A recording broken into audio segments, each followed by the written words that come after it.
ntuusiza ng'obubaka bwange buno bwe mba nga nfudde.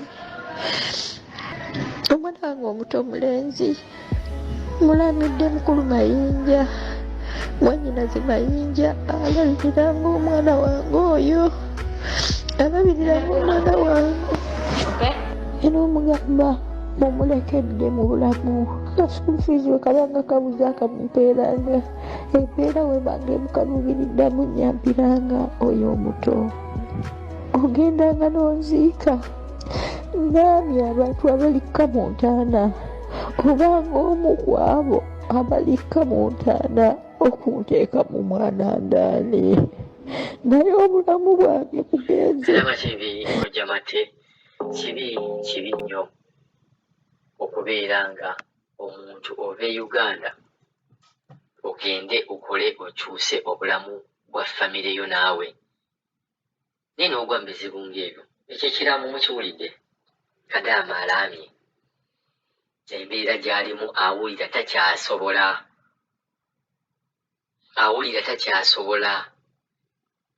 embeera emuzitoyeredde, ensi emuzitoyeredde, asazeewo okulaama. Alina akaana ke kamu ak'obulenzi akalaamidde muganda we. Embeera ng'eno egenda kubeera nga ekoma ddi? Era ddala mu butuufu omuntu bw'abeera mu mbeera eyo, lwaki tetufunawo ngeri gye tugamba nti bakadaama balina okuyambibwa? Nti ffe tukula oba tugenda ne tukuba amaloboozi nga gano ne tuga playinga, ensi n'ensi oba abantu ne bamanya kwe tukoma. Naye kadaama ng'ono ali mu buzibu, yeetaaga obuyambi, ali mu mbeera mbi. Bangi abazze nga balaajana ne boogera ebigambo byabwe ebisembayo,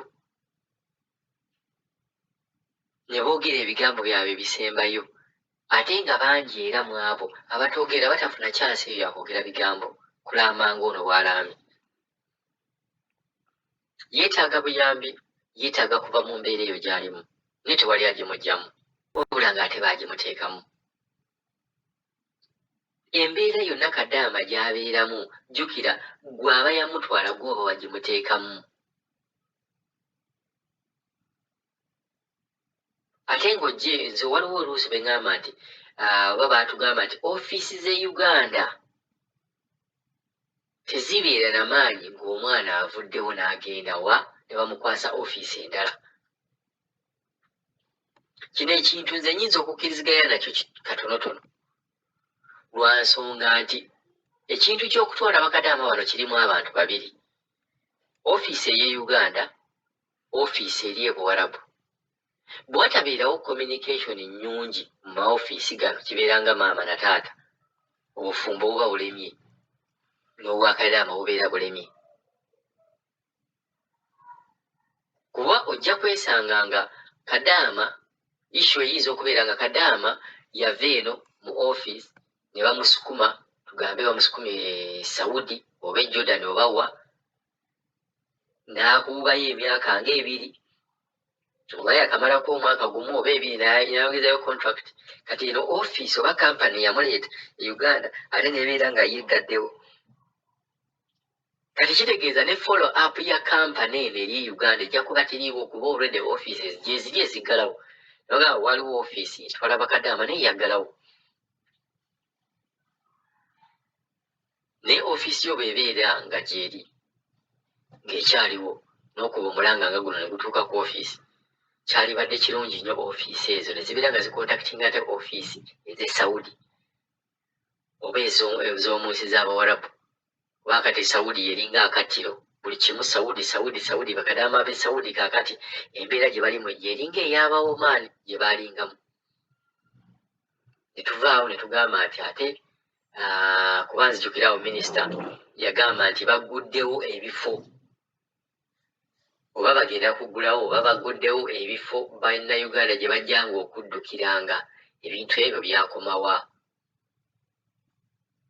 Kuba twalibadde tusuubira nti omuntu bw'ogamba ekintu nga kino, ebifo tubipublishinge, waliwo channels nyingi nnyo, waliwo TikTok, aba TikTokers bangi nnyo, waliwo abaana bali ku Facebook, abaana bali ku YouTube, abateekayo stories abakadaama bano. Mugezeeko okulaba nti buli channel, buli TikToker yenna, buli muntu yenna ali ku Facebook, muntu yenna ku Twitter akwatagana n'ebyakadaama mumusupplyinga ne information yeno, kuba ne bwe munaabiggulawo nga tewali information yonna ebikwatako era bijja kufiira eyo. Naye mugezeeko bwe mbeera nga ebintu ebyo simanyi ba mwabiggulawo oba temwabiggulawo, ennamba ng'ezo ebeere ng'eri toll free, ng'ennamba si yakusasulira. Kubajjukira nti omuntu abeera mu buzibu ayinza n'okuba nga talina na ssente z'ateekako, airtime gw'ateekako asobole okubeera ng'akuba ennamba eyo. Kuba tuyinza okugamba nti mutaddewo ofiisi, mutaddemu essimu, naye ng'ate essimu eyo yakusasulira. Bwe tukole ekintu kino nti ddala kikwata ku muntu oyo eyeetaaga obuyambi. Omuntu eyeetaaga obuyambi abeera mu mbeera nti talina kyakulya, talina ssente, kati bwe mbeera sirina kyakulya, airtime agenda okuba essimu eyo singa ebeera yakusasula ebeera ki. Muinvolvinge ne ba stakeholders, mubuuze abantu abamanyi. Fe musobola otubuuza bwereere ne tubawa information ne mulema kugwa bugwi mu kintu. Naye bakadaama bangi kiraamo kiikyo, kadaama akoze ekiraamo alaba obulamu bwe bugenda. Obulamu bugenda, awulira takyasobola kubeerawo. Kibi nnyo nti kadaama nga bano bagenda ne balaama oba ne bakola ne boogera ebigambo byabwe ebisembayo. Ebintu bino mubitwala ng'ebyokusaaga. Naye kadaama n'akulaamira oba n'akulaajanira nti bannaye munnyambe, kadaama oyo n'ageza n'afa. Oyinza okutandika oba oyinza okulaba nga embeera yo naawe tegenda kuddamu nga bw'ebadde. Ddala bw'oba omanyi nti gwe obadde olina okukola ekintu ekyo kubeera nga omujja mu mbeera eyo, n'afa bwe papa, obulamu bwe buyinza okukyuka okuva olwo paka naawe bw'ofa Katonda n'akugya mu nsi. Tugezengako okukwatira wamu, tugezengako okumanya nti bannange omuntu bw'aba akubye enduulu, bw'aba yeekubidde ku nduulu n'agamba nti bubi ddala abatalimba. Bakadaama nammwe mubeera mukubye enduulu, gezeeko okubeera nga mwogera amannya gammwe, wa gy'ova, kampani yakuleeta, vidiyo gikoze ddi, na muntu ki bwe tusobola okubeera nga tukontakitinga e Uganda. Ekintu ekyo kikulu nnyo.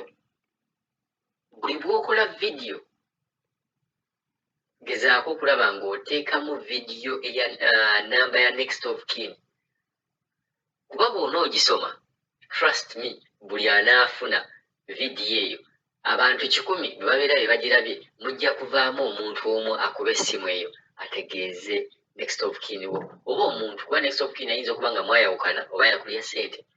Naye buli vidiyo gy'okola gezaako okulaba ng'osoma ennamba y'e Uganda, omuntu asobola okugenda ku office gye wayitira. Kibi nnyo ddala nti kadaama ng'ono ali mu mbeera eyo ey'okubeera nga kakati alaama. Tuusizanga obubaka bwange buno bwe mba nga nfudde.